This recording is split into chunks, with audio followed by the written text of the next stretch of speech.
Oh, I love it. It's a fresh cut here. Is it on? Yeah. Okay, Steve, can you tell us a bit about Steve, can you tell us? Is that good, isn't it? Steve, darling. Say then, Steve, hey, Punk, innit? Punk rock, eh? Fucking right. Steve, mate, Yes. how old was you when you became a punk, and how did you get into that then? I was 18, because I was living in Bristol with my brother. And I think first I saw that Sex Pistols interview with Janet Street Porter, which was on a Sunday morning, I think.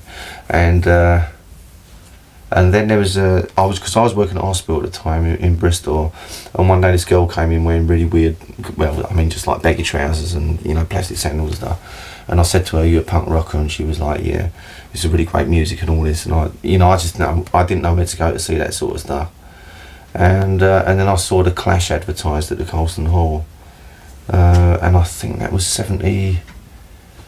Either late 76, no, it must have been 1977. And so I went along, and it was like just this room full of what I thought at that time was like really outrageous people. I mean, it was just people wearing school ties and like scruffy jumpers and stuff, but if you look back on it. But I remember seeing the Clash on stage and just being knocked out by it, you know, and I was like, fuck, this is for me, you know. This here set of music is now dedicated to making sure that those people in the crowd who have children, there is something left here for them later in the centuries. And then Joe Strummer said the immortal words, "If you think you can do fucking better, go and start your own band." And I thought, I will. They said that we were trash. Well, the name is Crass, not Clash. They can stuff their punk credentials. It's them that take the cash. And I did. So, yeah. How did you actually get around to starting your own band? I came back to London to visit my mum and dad, and it was the week before the Queen's Jubilee, and I visited a load of my old friends from school and the old pub that I used to go to, and I said, "I think of starting a band," and they were like, "Oh, what, are you into this punk rock thing?" And I was like, "Yeah," and they were going, "Nah, it's a load of bollocks," and all, like, we're just going down to West Ham and all this and all, you know. So then I came over to visit Penn, because I knew him from years ago. And he said, "What are you doing here?" And I said, "Well, I'm thinking of starting up a band." I mean, I wasn't particularly serious about it. So then Penn semi-seriously said, "Well, I'll audition drums for you." And I was like, "Yeah, all right." So the first song I ever wrote was Abbas Living. And so he just played military drums to that, and we went next door and just did it on that. And the recording on Bullshit Detector is the first ever recording we did of it. And it was just like, well, it would work, wouldn't it? And we were like, yeah. So then Penn said, "What should we call ourselves?" And I said, "Stormtrooper." And it's a good job we didn't keep that, really, isn't it? All in black. So, I mean, one shouldn't laugh, really, but... So, and it all started from there. Where was your first gig then? That was a Squatters Festival in Huntley Street, which was Huntley Street it runs parallel between Tottenham Court Road and Gower Street in London. One side of it was all squats and the other side was all rented and all this stuff. So the squatters were having problems with the local residents, and I can't remember over what. I think the evictions were coming up because Huntley Street actually got into the national newspapers because there was a massive eviction with big mechanical diggers and stuff at dawn and all the barricades and stuff. Anyway, we went along there to play this festival, and it was basically out the back of the buildings. There was like a school playground type area, and there was about 20 people there, and you know, a couple of people walking around in sort of teddy bear suits and kids running around, you know. And we had 4 songs. We got as far as the 3rd one, and some resident came and switched us off. And because it was our first gig, we didn't know what to do. It was like, oh, right, it switched us off, a fitting end, wasn't it? You know, so yeah, that was the first gig. Yeah. And was that the full amount of Crass in there? Was it just you and Penny? No, that was with me, Penn. Pete Wright had joined by that time, because the way that the band started was that Pete would come over and say, "What are you doing?" And me and Penn would say, "Well, we got this new band together." And then Pete was in this I think, a folk band at the time. And he said, oh, I'm pissed off being in a folk band, you know. And I said, well, you ought to join us then. He went, right, I will. So he was on bass. Andy Palmer turned up. What you like to? We're starting a band. And he goes, I'll be in it. And so we said, well, can you play anything? He went, no. So, so what are you going to fucking do then? So Pete goes, I'll tune his guitar to an open chord. You can just put your finger over it and move it up and down. And in the fucking 10 years that Crass was together, he never learned to play one fucking chord. No, not one, not even a D. You know, the easiest fucking thing. No. So, and then there was this geezer, this old hippie geezer called Steve Herman. And the connection with him was that he was at the inquest of Wally Hope when G and Penn were at Wally Hope's inquest. He came over doing something. He had a video of Phil of Wally Hope at Stonehenge, and he just mentioned that he played guitar. You're in. So when you see the photographs, it's such a bizarre collection. It's Penny Rambo sitting there behind his drums with his blonde hair and like all his black stuff on, very smart. And then there's Andy Palmer in his baggy black trousers and Dr. Martens looking a bit of a knob playing like that. Pete Wright in his Jesus Creepers and corduroy semi-flares, me in these jeans that have got turn-ups up to me knees, and Steve Herman in this pair of plastic sunglasses. He had a bald head at that time, plastic sunglasses with flares and kickers or something, and this horrible vesty with, you remember those, it was like a black vest and it used to have 3 stripes of colour. Oh, do you remember? Yeah. One of them, and it just looks like, that's not a punk rock, that's a fucking tragedy. And it's like, Jesus Christ. How the mighty have fallen. This is what happens when the pimples burst.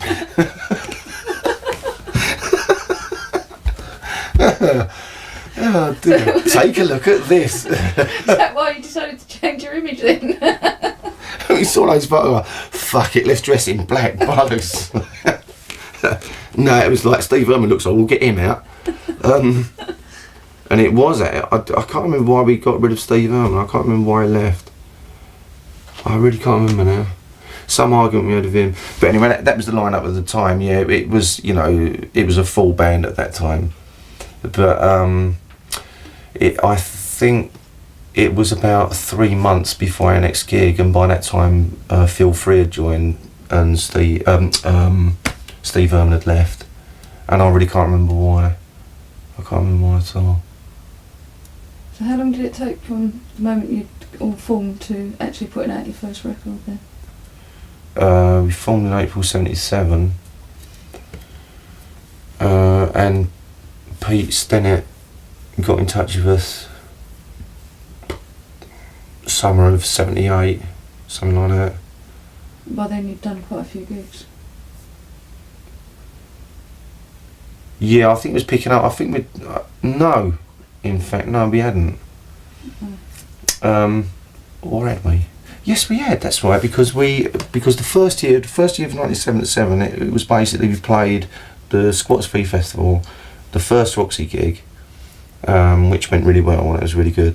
And then we played Chelsea School of Art because Andy Palmer was coming in. We cleared the hall, 400 people out the door. I just turned around and say 1, 2, 3, 4. Where's they all gone? Just Bronze standing there. You're really good, thanks. You're in the band, right? And then we played the second Roxy gig, which was a fucking disaster because I just got so stoned and drunk. Oh God! Before I went on stage, I was puking up in the street. I was like, that's the point I usually go home to bed. Like, no, you got to go on stage now. Did that. Penn left the band for 24 hours. Rejoined, but was so bruised and battered by the riot that went on down the Roxy that the next day we played. Covent Garden was still being demolished and done up, and there was a festival at Covent Garden. We played at that. Someone's got a video of that somewhere. I don't know who it is, with the drummer from the band called This Heat. Have you heard of them? Industrial music type band. With him drumming. So and that was, I think that was the extent of the gig. And then maybe Wimbledon or something. We only did about 5 or 6 gigs that first year. And then Pete Wright had met Charlie Harper. Now we're going on to 1978. Pete Wright knew Charlie Harper from somewhere. So we just found this pub in Putney, the White Lion, was it? the one with White Lion Putney, and the subs were playing, and we'd play, and we just watch each other, and that went on for about 6 months doing that. And then Pete Stanick got in touch with us and said, make a record, and we went, yeah. Well, we didn't do that, but you know, that's a joke. Because your records were cheaper than anybody else's at the time. Tell me about it, yeah, 45 pence for a single. You got to pay VAT on that. What's VAT? No? Well, that means you're getting less than what you're selling it for. Oh, right. So we're actually losing 5 pence per record, are we? Yeah, that's it. Punks for the people, that's all. We can do People business. don't realise how disorganised it was at the beginning. Totally chaotic. It was just a matter Absolutely chaotic. of everybody doing things and trying to get it all together. Yeah, I mean, even when we'd put out the feeding of 5,000, and we were sort of getting known, you know, and people were actually coming to see Crass. I mean, we were still driving around in an Anglia van, you know, a little box van, and a little Morris Minor van. You know, I mean, you'd be going to gigs in Manchester like that all the way, with a fucking amp sitting there, you know. Are we there yet? No, we're only doing 40 miles an hour. Oh, for Christ's sake. Been in there for 3 hours, and then you see Northampton goes past. Oh, God. But you used to practice here, didn't you, at the house? Yeah, next door. So that made it easier for you then. Yeah, I mean, the thing is that this house, I mean, if it wasn't for this place, then it would have been, we wouldn't have been able to do it the way we did it, because the rent here is really cheap, and we had the room to practice next door. We've got no neighbours, so, you know, we can do whatever we like. And once everybody came to live here, it just made sense, everyone come and live here, and then you're on call every time, you know. So the equipment that we had was really cheap equipment. We just covered it over with black material and then painted it so it was all black, and then put a symbol on it and all, just to smart it up, you know. Did all that, but yeah, we just had room to do things, you know. And if it hadn't been, if we'd had to hire a rehearsal studio or something, we'd never have done it, you know, or the records would have had to be more expensive. And how did you manage to live in those early days? Well, the records sold really well. I was signing on at that time, I think. Yes, I was, and doing odd painting and decorating jobs. Everyone was just like working and things. Just whatever money came in, we all pulled it together. At the beginning, we did used to take money from the gigs, but that was only like 20 quid or something like that, you know. It's like really piddling amounts. But once feeding went into a second pressing, then we were actually able to start taking money off that, and like, oh, can we take a tenner out of that, 100 quid for the rent, you know, and it just all sort of built up from there, you know. It was pretty quick, that thing. But was Penn working? Yeah, Penn was doing, I can't remember what Penn was doing. I think Penn was illustrating book covers. Phil was working, Andy was working. Yeah, we were all doing odd jobs and stuff, you know. So when you did start to get a bit of a notoriety and people started to come to your gigs, was you surprised by that? Or? Yeah, the first time I was, because that was at the Acklam Hall. It was the first time I saw someone walk in. I mean, he looked like a pretty heavy bloke, you know, and he sort of came in and just looked at me, and I looked at him, and he walked past, he had Crass written on his back. And I was like, fucking ding dong. And that's when I suddenly thought, maybe we could, you know, maybe we're going to get somewhere, you know, like be successful, you know, maybe I'm going to be a pop star like Johnny Rotten or whatever, you know. But of course it didn't turn out like that. But no, that was the first time, you know, I realised that we were having an impression on people. And then because we got such bad publicity in the press, a lot of people came to see us because of that. You know, including the Cockney Rejects, I think. But you deliberately went out with a political message, would you say, with your band, or what? You started going on about right wing, left wing, was because both the right wing and the left wing were trying to get us, you know, were calling and wanting us to be their spokespeople, you know. So like, oh, we don't have nothing to do with that. That's why we first put the anarchy symbol up there, because it's not political, you know, it's apolitical and all this, and of course you get into a mess, you know. And that's what happened. But personal politics, I mean, basically all we ever did was wrote songs. At the beginning it was like, oh, well, this will sound good, you know, and yeah, I like this song, and you know, Pete, you got a bass line to put to this, like Punk is Dead, you know, do do do do do do do do. Oh yeah, it sounds good, yeah, that's right, Punk is Dead, yeah, it fits, you know. So, and that's the way we used to do it, you know. It wasn't we were just doing what we wanted to do, you know. It wasn't until later, you know, that we started, I don't know, not performing, not writing things because we thought, well, yeah, we did in a way, because in the end, you know, we were thinking, well, we've got to write a song that mentions this, you know, and we've got to write a song that mentions that. Like with Christ the album, that double record set, we were in there, it took us, how long did it take to fucking record it? About 3 months to record it, you know, and mix it, and then we didn't like it, so we went in and remixed it, and that took another month, you know. And at the end of it, the Falklands War started, and we were like, shit, we've just done this double album, and there's not one mention of the Falklands War in it, so I'm like, fuck. Okay, we go and do Yes Sir I Will, so we did that in 3 days, you know, bang, what's that? Can't take my foot to it, though, can it? Bloody hell. Play that at a club, clear the floor. But I think some of the things that you were actually singing about and stuff, it did make people very aware of the issues, didn't it? And yeah, and I think that's the way that we really saw ourselves, was like an information centre, really. Because like Penny and G had come out of the 60s, obviously, and they'd experienced the sellout of the hippie movement, and that being all marketable, and the bad side of hippie, you know, and just sort of wankers going, peace man, you know, all this sort of stuff. But like, I mean, I think there was a lot of good things that came out of the hippie movement, like alternative lawyers, organisations like Release, clinics where young people could go to find out about venereal disease and abortion. I mean, it sounds pretty naff now, but in those days, you know, it's only recently that these things are, you know, you're able to, you know, do these things. But so it was really good when they would say, well,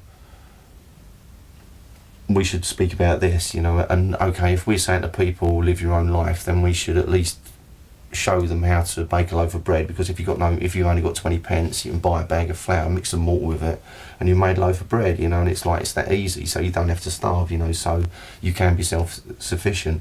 But of course, the minute you put out a bloody leaflet that says how to bake your own bread, oh, you fucking wanky hippies, well, can you bake a loaf of bread, you bastard? Well, don't have to go to the shop and buy. Oh, piss off, I'm a pacifist, huh? But you know, it was like, and that's what really pisses me off when people say that Crass, you know, like I was saying to you at home, you know, says that we brought an air of ruralism, Crass brought an air of ruralism into punk. And really all we were doing was like, well, if we're saying to people, as punks, we should live our own lives, then, well, how do you live your own life? You know, you've got to be self-sufficient, and like, you've got to fucking eat, you know. If you've got no money... well, at the end of the day, you sold thousands of records. Well, so yeah. Somebody must have agreed with that. Well, that's right, you know. And I think that's where Crass was successful, because we materially we weren't successful. We didn't make millions of pounds, you know, or whatever money we did make. It went somewhere, because when Crass finished, we were actually in the red, and I was thinking, well, there must be a lot of money, you know, because we're selling loads of records from other bands, and like, where's the money? It had all gone, you know, because we used to give away badges, give away fucking posters. Put out, I mean, like for example with the Poison Girls, maybe you shouldn't put this out live, but you know, I'll carry on saying it. But like we did Chappaquiddick Bridge with them. Was that the second record we did? And they were like, well, what about the money? So we said, well, okay, on the first pressing, you take everything, and on the second pressing, you take 7%, we'll take 30%. You know, and that's the way we used to work. Yeah, that's what we fucking did with the Poison Girls. What thanks did we get for it in their box set? No. Thank you. You know, and that sort of thing really hurts, you know. And although we borrowed money off them to start our own record label and stations, you know, we actually borrowed a load of money off them, but we paid it back the next week because it just went wham, Crass's big stuff, you know. It's like, so we just paid it back, you know. Oh, I've forgotten what I was talking about now. But do you think punk was a time for action and people actually getting up and doing things? Yeah, I think, you know, when it first started, it was just like, alright, dress up in strange looking clothes and be disgusting and get pierced and take drugs and da-da-da-da. But after that, it's like, well, I don't want to do this forever, you know, and I want to be a bit positive, and yeah, I do want to live separate from this society, you know, so how do I do that? You know, and people jumped on us again because we were living in this house in the country. We never ever said in any of our records or anywhere, this is how you should live.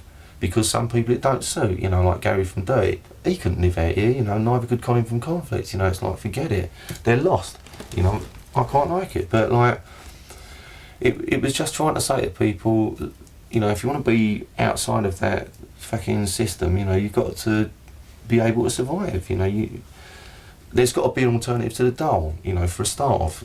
Well, do something creative that you can make money from, you know, and that sort of thing. But no, you know, because we live out in a nice place in the country, you know, we're just wankers, what do we know, you know.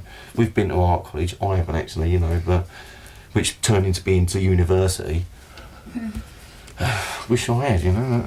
But do you think at one time that the band was like a threat to society? I mean, did you think I don't think it was a threat to society, I think it was a threat to the music business. We gave it, you know, I mean, really took them for a run, and I think that the music business were really slow there because they left the gap and we just nipped in there.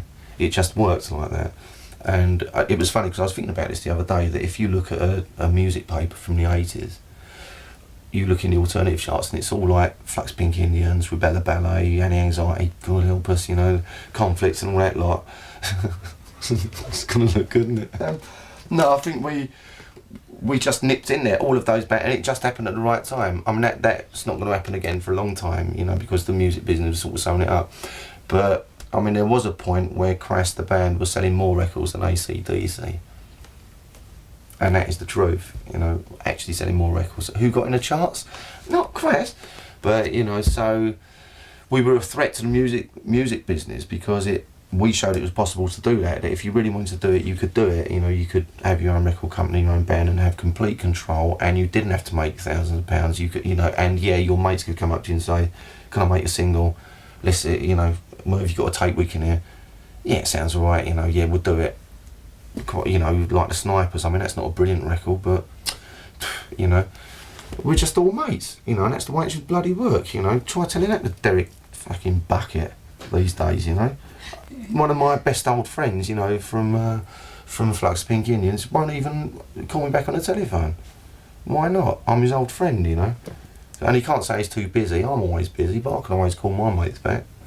So, and that's the way it, you know, it seems to happen. So, but I don't think that we were ever a real threat to the system, because I just think that's so big. Unless you're really into, you know, blowing up motorway bridges and stuff like that, you know, being really bad, you know, I don't think you're ever really a threat, you know, you're allowed to have your little bit of rope and then that's it. You know, I think there was a danger when we did the How Does It Feel single about the Falklands War, and that was mentioned in the House of Commons to Margaret Thatcher, and Tam Dalyell from the Labour Party said to Margaret Thatcher, "Has the Right Honourable Lady listened to the new record, How Does It Feel to be the mother of our dead?" And she totally ignored that part of the question and answered the second part of the question, and then we started receiving on headed notepaper from the House of Commons letters of support from the Labour Party saying, "Oh, well, we think you're really good and keep up the good work and all this." And you knew that if it had been the other way around, we'd have been getting the same sort of letters. Yeah? But I started getting a bit nervous at that point, because I thought, well, if you start getting into that too much and becoming too much of a fucking noise, and you actually become a pain in the arse to these people where it hurts, you know, I know what's going to happen. You know, I'm going to be coming out the pub one night and then the car draws up, bump on the back of the head, in the back, you know, and then Steve Ignorant will be found, you know, with a needle mark in his arm on a dump somewhere. Oh yeah, he died of overdose. Or something, you know, or I'll just disappear and never heard of again. And if you step over that line, you know, which some people have done, you know, like John Lennon did. I mean, there was times in Crass that things did seem very difficult for you, because you had the fascist skinheads turning up at your gigs, and you did have things written about you in the papers, and you must have got, at times, you must have felt paranoid about things. I think that, because when I go on stage nowadays, I'm still nervous, and I think that's where it comes from, because I don't think there was ever a gig in Crass when I wasn't shitting myself, basically, before I went on stage. Expecting it to all go off, you know, and when it didn't go off, that was a really great gig, you know.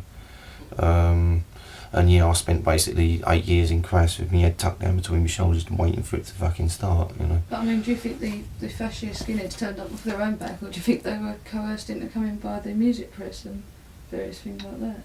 Just telling them to come and... Yeah, I think that had a lot to do with it. I think that if it hadn't been for idiots like Gary Bushell, sort of just being stupid, cockney, chirpy, cockney geezer, you know, and this is what working class is. It would, you know, because we had a really good rapport with skinheads, you know, when we first started, you know, it was like, you know, like you go to Europe now and it's sharp skinheads and you sort of get on all right with them, you know, it's still a bit, you're still not sure, you know, it's like, but, you know, there's a sort of rapport there and we had a really good rapport with that lot. And then when we played the Conway Hall, the Battle of Conway Hall, Battle of Red Lion Square, is it called now? Famous. Oh, I was there. We were getting reports that these skinheads were going to bung bricks at us off the roof and all this sort of thing. It was like, yeah, and there was always this mouthing off going on, you know, and a couple of characters were there who were threatening me and all this sort of thing. I was like, yeah, you know, I just want to do the gig, you know. And then the SWP burst in, smashed anyone with short hair over the head with a bottle, you know, up the working class. Anyone with short hair is a fascist and all this, and rushed off. The Guardian wrote up a report about that and said that it was the fascist skinheads that came in and caused the trouble. And it was like, from that point on, we had nothing but trouble, endlessly with skinheads, you know, and because we never ever said fuck off fascists, none of our songs ever said, you know, you can look for them now and they don't say we don't like fascists, fuck off. I mean, if we're saying anything, all we're saying is left wing, right wing, you shoved a lot, you know, politics, like, we ain't fucking interested. It was other bands that came afterwards that went into this big, the fucking fascists, and like Dead Kennedys, you know, fucking Nazi punks, fuck off, or whatever it was, you know, poke on a Nazi and all this. You know, it wasn't our doing, you know, it's the same as vegetarian. You know, we're always getting blamed, you know, well, you're the ones who said fucking don't eat meat. What song did I ever write that says don't eat meat? None of our songs say it, you know, it's like, you know, or animal liberation. Never wrote a song about it, except the one I wrote for Conflict, you know. It weren't us, but we're getting all the blame for it. You cunt. Blame it on Linda McCartney, man. Do you think it was because all the things that you was telling people that you was doing and you was capable of doing was new to all the punks? They didn't actually know you could do all those things, and it was like, I'm lost actually, I haven't got to say. No, because I think that because we had an idea of what we were doing, you know, and by the time Crass had really, let's say by the time stations had been sold, you know, we had an idea of what we're doing. Yeah, this is the direction we're going in, you know, this is what we're saying, and we're going to try and bring everyone's attention to nuclear disarmament, which is where CND comes into it, and the peace symbol, anarchy, and the real meaning of it. So we had an idea what we're doing. People come to see you and they think, oh, that's a good idea, and then they go away and try and do it, and they go totally over the top about it, like they do in America, you know. I mean, apparently punks in America are still wearing dog collars and fucking Mohicans and all, totally over the top, you know, because they only get it second hand. So I think that's possibly where it came from as well, you know, that maybe the real misfits, you know, like the skinheads, you know, I don't know, maybe it's the fit kid in your class at school comes to a gig and like it's all these people doing it and he can't quite get into it, and it's like, well, if I can't join him, you know, I'll fucking have a go or whatever. Or his big brother is, you know, National Front, or, you know, and this lot of commies, you know, and it's just the way things happen at the time, you know. I think it just had to happen, you know. It would have been weird if it didn't, really. And even when you went to Europe, did you find it was... No, when we went to Europe, I mean, there wasn't any trouble at all. None at all. No, none at all. Because I don't think they'd even heard of skinheads then in Europe at that time.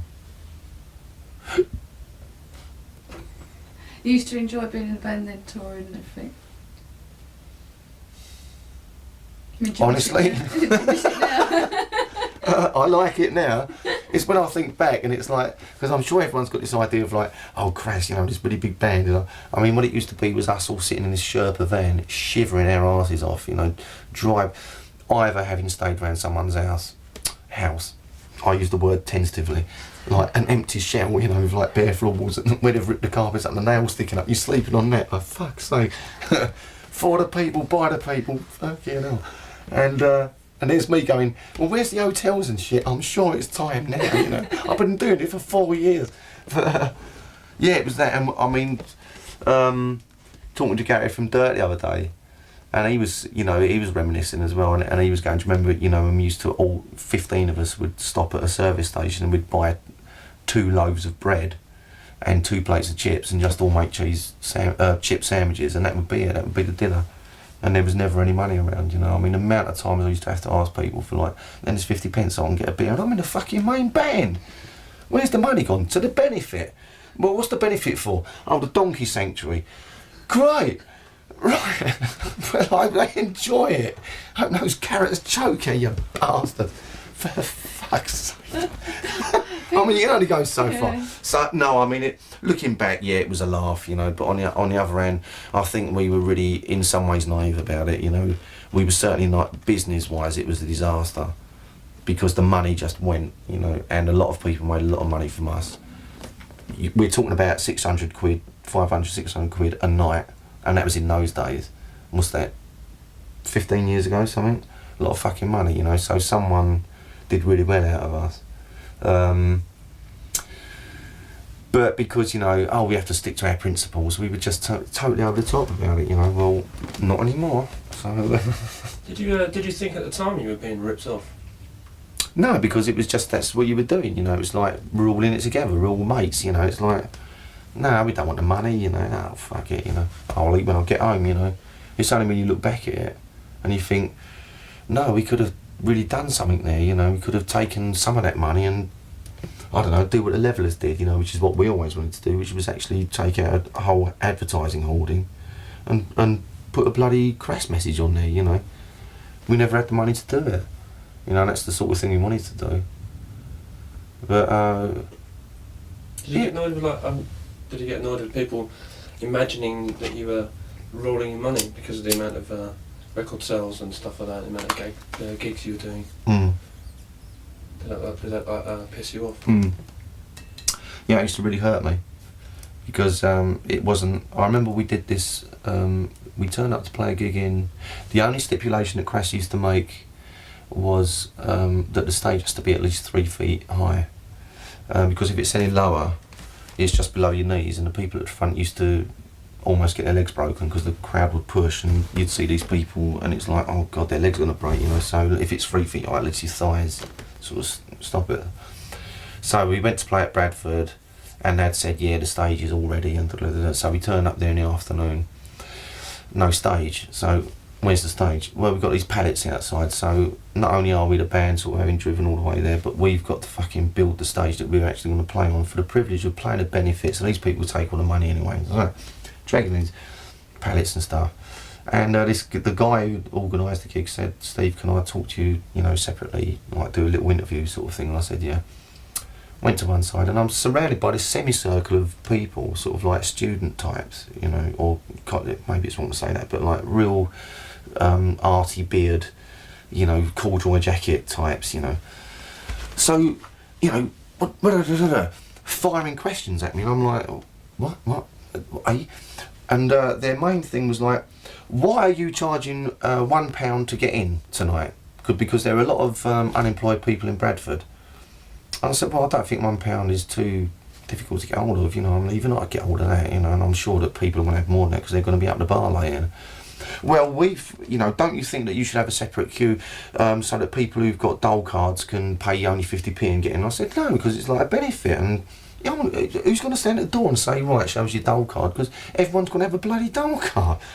And this woman sitting next to me goes, oh, all you're interested in is making your 300 quid and fucking off back down the motorway. Help, you know, you're surrounded by idiots, you know, and that sort of stuff used to really upset me because we weren't in it for the money, and once the money started rolling, you couldn't stop it. You know, people were buying the product.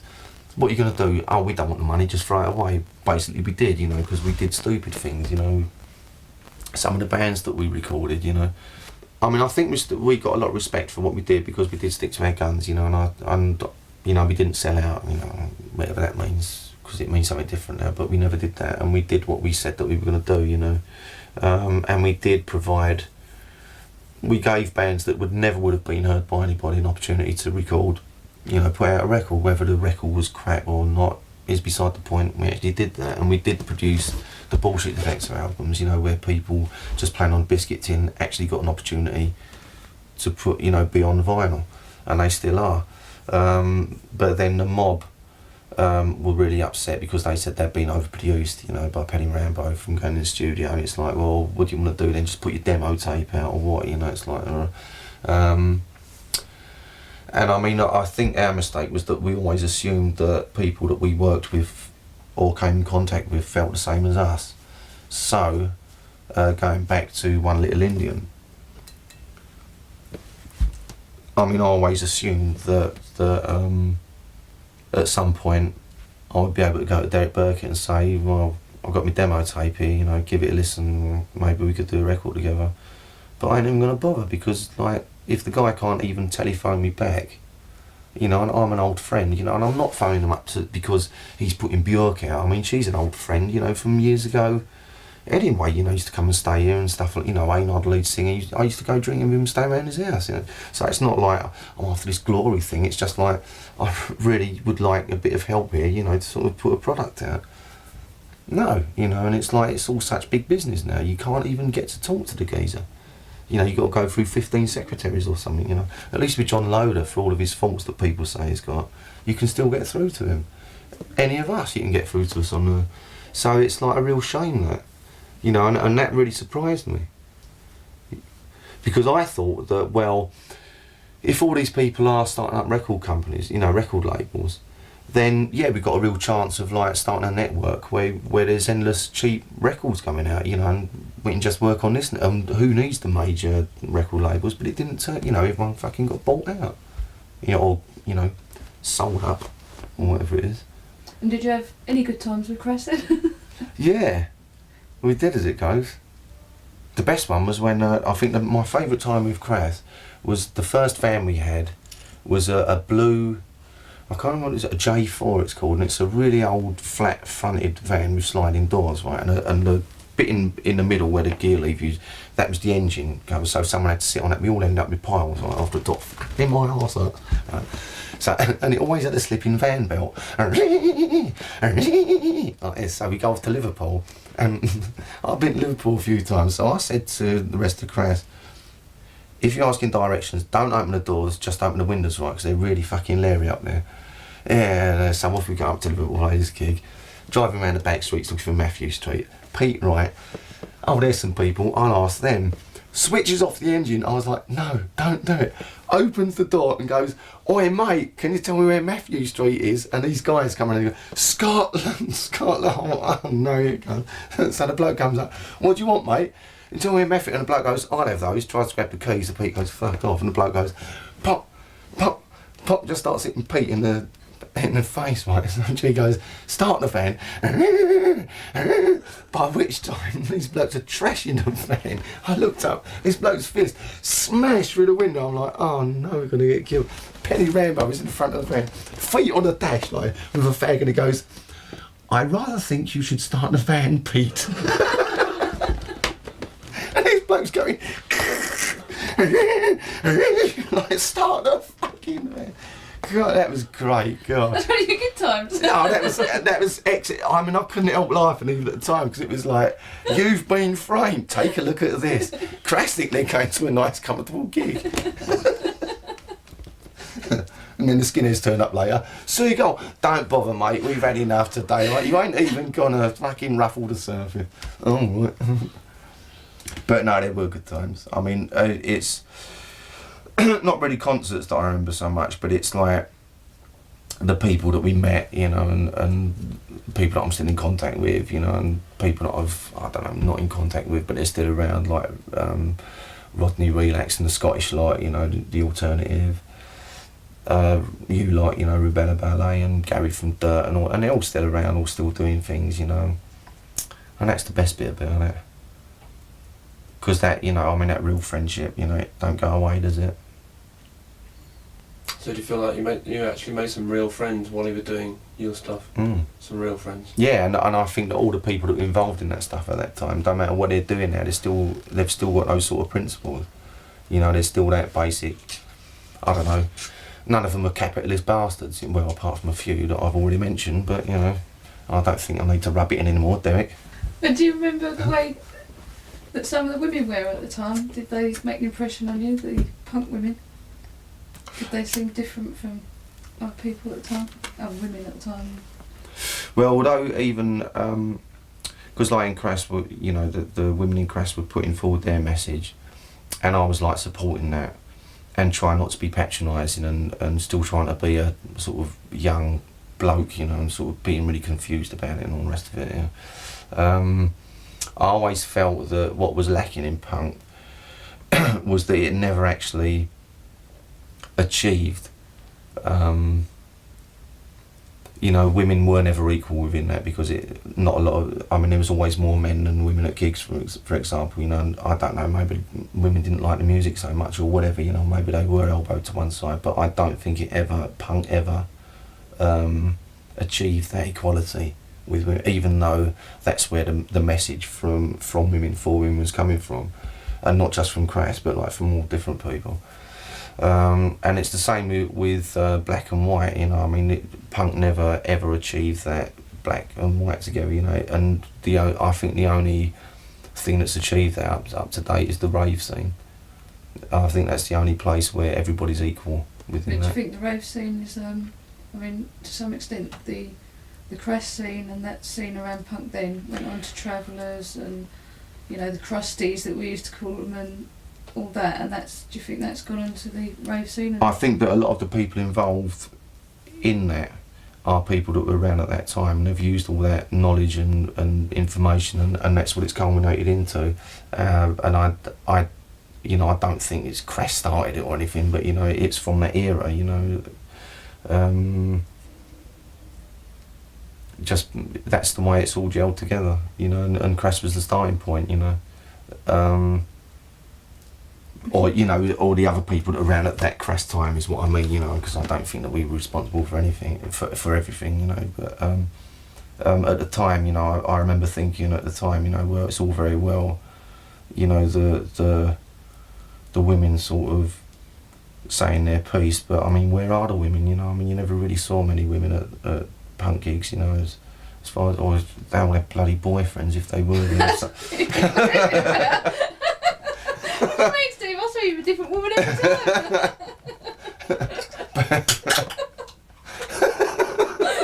What's you about? Cheers. Punk, innit? Punk, innit? So why did Crass finally stop playing? We come back from the last gig we did. We were in the van, and we all goes, well, it was a good gig, wasn't it? And yeah. And then Palmer goes, I don't think I want to do it anymore. And like, I think because we were all tired from the gig, and because we were all tired from touring, and it was like, no, I don't think I want to do it anymore either. And it's like everyone sort of agreed, and it was like everyone had been thinking about it. Got back here, and it was like, oh, it's just one of those things you say when you know, I'm going to leave the band and all this sort of, and you never do, you know, that sort of thing. But no, I mean, Andy Palmer came out here one day and he said, no, I sort of, you know, I want to find, you know, I want to have a relationship with Lou now, you know, and I can't do it with Crass, you know, I just sort of want to knock it on the head. I was like, okay, cool. And we did one rehearsal without Andy because we thought, well, maybe we could carry on. And it was like, oh, what's the fucking point, you know, it's time to stop, let's stop, you know. So and I was like, oh great, now I don't have to do it anymore. 3 weeks later, oh, let's get the band back together, please. No, I was like, oh, right, you know. So, and it literally was that, it was like, as Crass started, you know, that easily, you know, just a bunch of mates being together, that's how it finished, you know. It was like, well, do you want to carry on? No, not really, you know, I'm fed up with it, you know, it's like, you know. And I mean, that sounds really flippant, but I mean, all of us were just, look, at the end of it, we were so fucking miserable, you know, such uptight, bitter, unsmiling bastards, you know. And it's because we'd had 8 years of that imagery, you know, like G would do the videos to show at concerts, and it would all be the worst aspects of our society, you know, like people being blown up or shot, or Northern Ireland, or people starving, you know, homeless people. and the bits that you'd put in between songs, the songs you were writing were all about the bad things. There was the Falklands War, the fucking Tories had got in again, you know, there's fucking problems with the skinheads, you know, there's problems with this, problems with that, and it was just all, and suddenly you realise, Jesus Christ, I'm sitting in this dark bloody cell and I've done that to myself, you know, and like, fuck it, I want to see my life now, and I want, you know, I want to have a laugh, you know, so I think we were just so burnt out by it, and I think that shows in the last records that we did, you know, like, Yes Sir I Will, that's just a horrible, I mean I quite like that record because of what it's saying, but like sound wise it's just like, Jesus Christ, someone's got a problem there, you know, and You're Already Dead, you know, and that's the most bitterest fucking thing, you know, that we did. It's really scathing, you know, and and I also remember one of the last gigs we did being on stage, this was at Exeter, and I think we were about a third of the way through the set, and I suddenly realised I'd been daydreaming, and I'd just been going through the motions. I'd been singing and doing the actions, you know, and looking like I meant I was doing it, but I'd just been totally thinking of something else, and I suddenly thought, that's really bad if I'm doing that, you know, it's like, because you got to mean it, so, and I do mean it now. So, what did you start doing after Crass? Did you start feeling a bit lost, or did you get on with something else? Well, obviously after Crass had finished, I was like, right, that's it, I don't want anything to do with it now, you know, but then, because the last year of Crass, I'd been to New York and I'd been to visit some friends, and I was down at Coney Island, and these black people came past with what's now wouldn't be classed as a ghetto blaster, one of those little twin cassette things with this amazing music coming. I was like, what the fuck is that? That's amazing. And I followed them and I said, what is that music? And they said, oh, it's scratching. And I said, what's that? And they said, yeah, you know, you get a record and you know, do this to it and you get it. I was like, fuck, you know, that's brilliant, you know. So I came back to England, I was like, fucking, I've got to get hold of some of this scratch. I think it's called scratching music, you know, and rap hadn't been heard of over here at the time. So I was going around everywhere trying to find rap music, scratch music, and then of course Grandmaster Flash appears in Africa Bambaataa, and I'm like, kaboom, big time. You know, I've been saying to John Loader, you know, I want to do a rap record, and he's like, Steve, it's never going to get anywhere. Eat your words, John, if you'd only known, mate. So I did this record, I did a 12-inch single called Take Your Elbows Off the Table, which was going to be a benefit for the American Indians, because that's what it was about, you know, sort of civilizations being fucked up by progress. And that never appeared. I can't remember why. Oh, because if it's not on the shelves in the record stores, it's not losing money. So then, yeah, and then I did a couple of things with a outfit called Current 93. It was sort of industrial music, I don't know, just like weird sort of stuff, you know, atmospheric and, you know, avant-garde, bang, crash, wallop. And then I decided that I wanted to do a single, so then I approached Conflict and said, how about doing a single together? And that's when I joined with Conflict. And then Colin goes to me, well, how about just doing a gig together, like a really big gig? And I got into that, and I was like, yeah, it could be quite a good thing to do, because there was nothing happening at that time. And it was like, well, let's do it in the biggest place we can, you know, Brixton Academy, and we'll just do it for no reason, we'll just see if we can do it. And so the gig went off, you know, in all aspects of the word. But I realised that I really enjoyed performing on stage, so I stayed with Conflict, thinking, well, because we'd written new songs and stuff, you know, and it seemed to be working, you know, and there was always the promise of an American tour or this or that or whatever, you know, so it seemed worthwhile. But after 2 years of it, you know, it wasn't progressing enough for me, and because I joined the band, and basically Conflict is Colin's band, or Colin and Paco's band, you don't feel that you can say, well, I think we should get 15 trumpets in on this, and or we should do this or whatever, because it's their band, you know. And I thought, well, if I want to do that stuff, it's better that I leave and do my own thing. So I left and started Schwarzenegger, so which still didn't do what I wanted to do, but you know, at least I tried. So what do I end up doing? Bloody doing it in Manchester. Christ. Still, I'll do it one day. But you've got something coming up now, haven't you? Yeah, Stratford Mercenaries. And when are you going to be playing? America. Yeah, but I've played America before with Crass. But it's not just music you've been doing for the last couple of years, is it? No, it isn't, is it really? Did you really make all those? Yes, I did. I made them all myself. Yeah. Made them all myself. So go on, ask me why I did it. Because after I'd left Conflict, I thought, what am I going to do now? And I thought I'd just like to do a record, you know. And I thought, what can I do about it? Something I'm really interested in. And I've always been interested in Jack the Ripper, right? So I thought, I'll do a record on Jack the Ripper. And then I saw Spinal Tap, and I thought, no, I can't do a record on Jack the Ripper. It's too Spinal Tap. So, see Jack Gigs. So I thought, what can I do? And I've got this book, and it's got this old Victorian script of Punch and Judy in it. And I remember seeing Punch and Judy when I was a kid and being quite frightened of it because it was so bizarre. And I thought, that's what I'll do a record of. So I actually used this, and I wrote out a script, which I've got up there somewhere. I could show it to you. But then I thought, well, just for inspiration, I'll make a Mr. Punch. So, you know, I'll look at it when I need inspiration. So I did that, and I thought, well, it'd be quite nice to have a whole set of puppets for the kids that come over and they can play them. So I did the other ones, and I thought, well, it'd be quite nice for them to actually have the little booth thing, you know, to sit in. So I did that.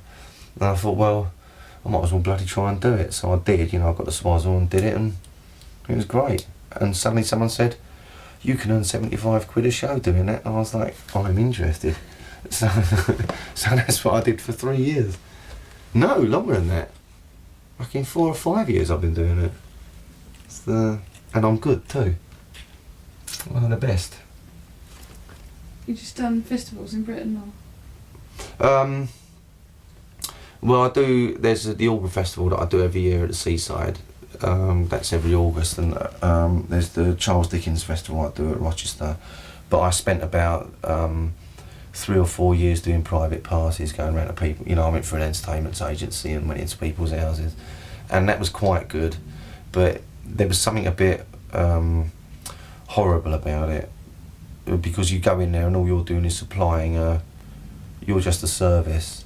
And it's not, it works that if the kids enjoy it, the parents enjoy it. If the kids don't enjoy it, the parents don't. It's just this weird thing, and they get upset about the hanging scene, you know, and it's too violent and all this bollocks, you know. And then they are letting their kids watch bleeding Blade Runner or, you know, Terminator. It's like, and the puppet show is too violent. Come on, Christ alive, you know. But it's really weird because it's, I mean, you know, you say, oh, it's only a puppet show and all this, but it's like, when you look back into the history of it, it really fits in with what I've been doing before, because, you know, Mr. Punch, the original anarchist, you know, he's like the cripple that wins with the hunchback. Basically, the show is about choosing your own path in life, and there is no authority but yourself, to quote Crass and to quote Punch. So he's got the logic of a child, so to get rid of anyone who tells him what to do, he'll just kill them to get rid of them. Plus, it's an easy way of getting rid of that puppet off your hand, you know, smack, and it's gone, bring up the next character. So, it all seemed to fit in. It wasn't a deliberate thing. You know, I was doing Crass, so now it makes sense to do Punch and Judy, but I just sort of got into it. But, do you want to take us through the characters that you've, because you made this yourself, haven't you? Yeah, well, this is, obviously that's Punch. And he's got a hump on his back because he's got the hump with the world, because he's a cripple. He's got a red nose because it looks rude. That's why he's got this. Everything about him is like a penis, you know. It's like a phallic symbol, and kids really like that because when you poke it up behind the thing, it just looks. It's obvious it's a knob, you know. So the kids are like, it's a knob, you know. Yeah. So that's him. That's the baby that gets thrown out the window, and I made it deliberately ugly so that no one would get upset because the baby's being thrown out the window. That's his wife Judy, who hits Punch first and then he hits her back. I mean, you know the story of Punch and Judy, didn't you? For God's sake. Oh God. Well, basically she comes in, asks Punch to look after his baby, so Punch says, okay, I'll look after the baby while you go and get me a bottle of gin. So Judy goes down to the pub to get a bottle of gin. While she's away, the baby wets itself on Punch's lap. And in disgust he goes, what a dirty child, and throws it out the window by accident. Judy comes back and says, where's the baby? So he says it fell down the stairs. She says, you threw it out the window, didn't you? And the kids go, yes, he did. And Punch says, don't worry, plenty more where that came from. So she goes and gets the poker and hits him with the poker. So he takes the poker, hits her back, throws down the stairs. Next door neighbour comes up and says, I can't sleep because of all the noise that's going on. If you're not quiet, I'll fetch a policeman to arrest you. So Punch says, you and whose army? Kills the next door neighbour. And the next door neighbour is left lying on the... I'll have to explain as we go along if that's the thing. The next door neighbour is left... Maybe I should do it. So he knocks out the next door neighbour. So then the policeman comes. Has Mr. Punch been naughty? Has Mr. Punch been wicked? Yes, he has. I'm going to arrest you and take you off to prison. Oh no, you're not. So he gets killed as well and stays there. So then up comes the judge who says, what's this I see before me here? Has Mr. Punch been naughty? Yes, he has. Hello. Now there's one poor fellow. Now there's two poor fellows. Crack on the back of the head. There's three poor fellows. So then Punch says, right, now stay there, don't move. So he's looking, Punch is looking over there. The clown comes up and starts to move the bodies. Punch turns round. So every time Punch turns around, he disappears again. So eventually he moves it like that. Punch turns around and puts himself in. So the clown's in there. So Punch says, I'll count them. So he goes 1, 2, 3, and the clown goes 4. So Punch says, no, I'll count them again. 1, the clown moves in, so he goes 1, the clown takes 1, 2, 3, 4, 5, 26, 27. So it's a complete fuck up. He can never reach the same figure twice, so he just smashes the lot. They all go off. Tries to get the clown, who never gets hit. He never gets hit. And then the clown disappears and says, well, the only reason I came up here was to tell you that there's a nasty crocodile looking for Mr. Punch. So if you should see this crocodile, shout out, here he is, loud as you can. So the kids get into it, and up comes the crocodile, bites Punch's nose. What's all the noise going on up there? I need a doctor. So then the hangman appears. And the hangman says, because you've been so nasty and wicked, you have to hang by your neck till you're dead, dead, dead. So Punch says, bread, bread, bread. No, not bread, bread, bread, dead, dead, dead. What for? For throwing your poor wife and baby down the stairs? No, I didn't. Oh, yes, you did. So Punch says, where shall I put my head? So the hangman says, in the middle. So Punch says, I don't know how to do it. Can you show me how to do it? So the hangman says, shall I show him what to do? And of course, all these innocent little boys and girls and Christian people say, yes. So the hangman puts his head in the noose and Punch hangs the hangman. So, end of show. Wah, wah, Wah, wah, wah. Yeah. Where's all the crumpets, see?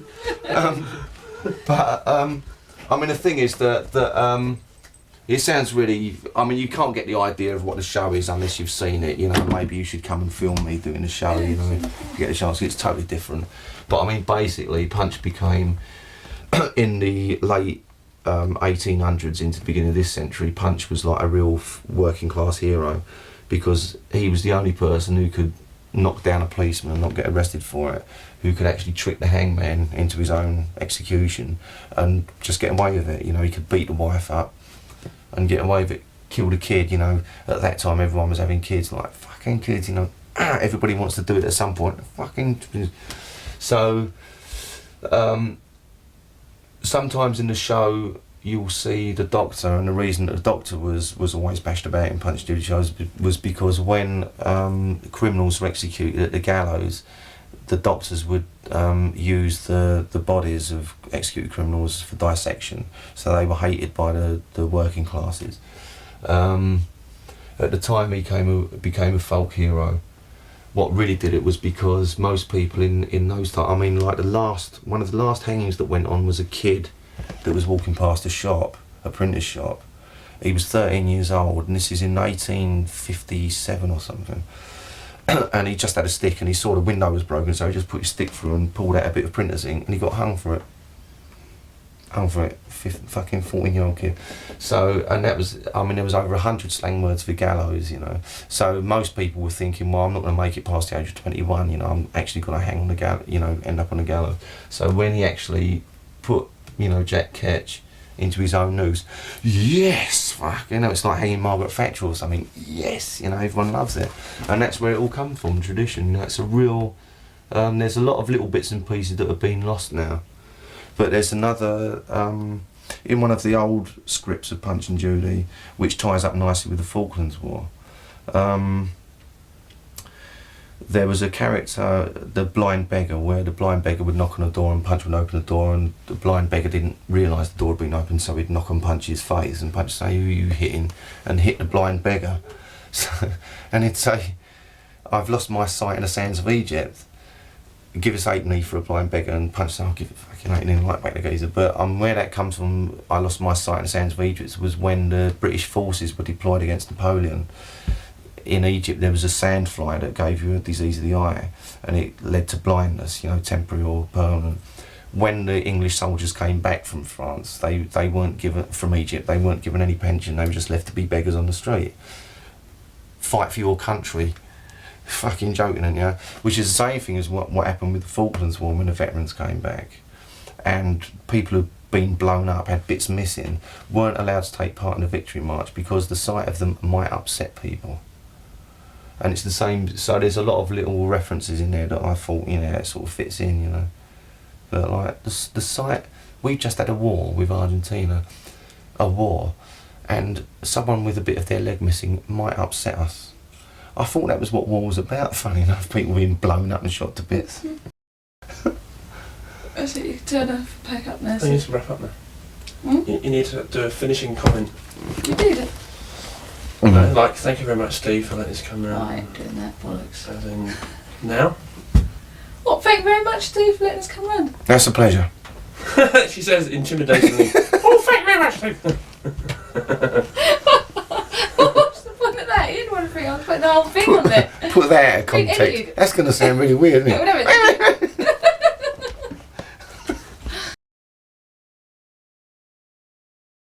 American woman came to stay here. "Oh, I've just seen her go to the bottom of your stairs." "Oh, really? What did it look like?" And "Oh, it was a sort of figure with a monk's robe on." That's Really? Penny. Yeah, it's never a paint and decorate, or, you know, just some bloke fixing the pie. It's always a monk or something like that, isn't it? It's like, you know, or Napoleon. Right. But a weird thing did happen to me. A few times it's happened. I've walked into a room and like I've just like, hairs have stood up, you know, and, or my mouth's gone dry and got a metallic taste, you know. But I've never seen anything, you know. And I don't think if there is, I mean, I suppose there is. Huh? You would have thought you'd seen it by now, wouldn't you? Yeah, and I suppose, you know, if there is something here, then you know, I think it's pretty friendly. I don't think it's there, you know. I thought you said you're 42 now. No, I'm 39 now. Are we talking size or age? Yes. I thought you said, I thought you was 42 now. No, I'm 30. And he goes, no, I've actually seen quite a lot of people. No, I'm 39 now. No, you're not. No, I'm not. Oh no! I'm 30 fucking 9. So tell us about the adventures you used to have with Rachel then. Yeah. Oh, the great Rachel Ashworth. Tell us about I was a few bullied. drinking emporiums you've been to. I was an innocent young punk playing at the White Line in Putney with the UK Subs, and I was bullied by this fucking woman called Rachel Ashworth into having a relationship with her. She literally came up and said, "We're going out now," and I was like, "No." Sounded alright to me, I was going for that one. No, she came up to me and she said, I'm only saying this because it's obviously Rachel's going to see this. So she borrowed my gloves one night, and I was like, I quite fancy Rachel, and I don't know if she fancies me though. So, and then she came back and she said, "Oh, here's your gloves back." And like, I met some bloke on Putney Bridge, and she said, "Oh," you know, and she said that he had said that he'd met Stevie, and she went, "I've got his gloves on," and we started going out together. But little did I know what going out with Rachel Ashworth meant. I mean, like, God Almighty. Colin from conflict, all is forgiven. Christ, we goes into this pub in East Ham.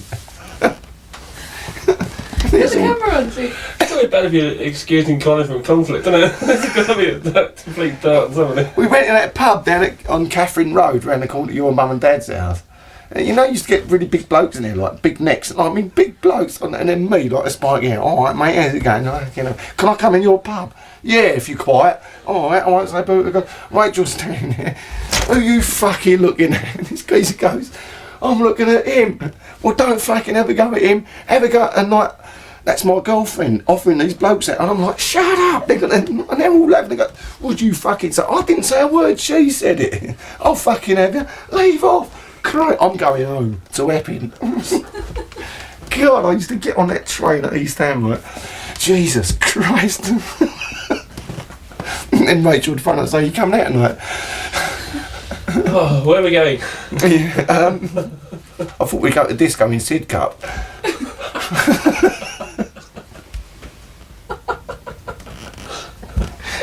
So you knew, so you frequented quite a lot of strong women then when you were with the band. Certainly did. And funny enough, around about that time I got a strange yearning for pickled onions.